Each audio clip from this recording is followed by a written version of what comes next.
আগামী জাতীয় নির্বাচনকে সামনে রেখে আবারও উত্তাল হয়ে উঠেছে দেশের রাজনৈতিক অঙ্গন। রাজনৈতিক দলগুলো তাদের দাবি বাস্তবায়ন করতে সরকারের কাছে সক্রিয় অবস্থান নিচ্ছে। এই প্রেক্ষাপটে এবার বাংলাদেশ জামায়াত ইসলামী কঠোর কর্মসূচির হুঁশিয়ারি দিয়েছে, বিশেষ করে নির্বাচনের আগে গণভোট ও জাতীয় সনদ বাস্তবায়ন সহ ৫ দফা দাবিকে কেন্দ্র করে। আরেকটি প্রহসনের নির্বাচনকে কোনোভাবেই দেখতে চায় না, মেনে নেবে না।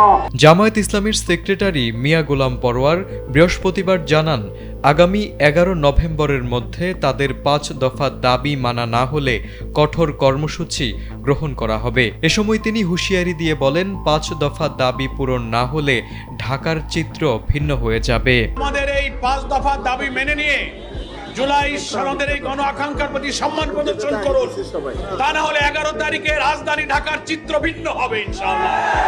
গোলাম পরোয়ার জানান, বৃহস্পতিবার সাপ্তাহিক বৈঠক চলাকালীন প্রধান উপদেষ্টার নির্দেশে শিল্প উপদেষ্টা আদিলুর রহমান তাদের সঙ্গে দেখা করেন। বৈঠকে খোলামেলা আলোচনা হয় এবং সব দাবি উপস্থাপন করা হয়। পরে ৮ দলের প্রতিনিধিরা যমুনায় স্মারকলিপি প্রদান করেন। এদিকে শিল্প উপদেষ্টা আদিলুর রহমান বলেন, সরকার রাজনৈতিক দলগুলোকে ৭ দিনের সময় বেঁধে দিয়েছে। এই সময়ের মধ্যে যদি দলগুলো সম্মিলিত সিদ্ধান্তে পৌঁছাতে ব্যর্থ হয়, তাহলে সরকার নিজস্ব সিদ্ধান্ত গ্রহণ করবে।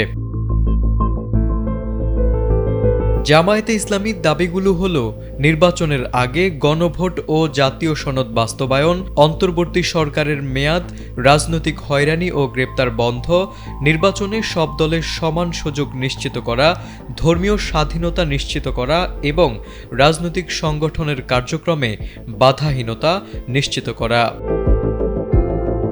তারেক আজিজ, এটিএন বাংলা।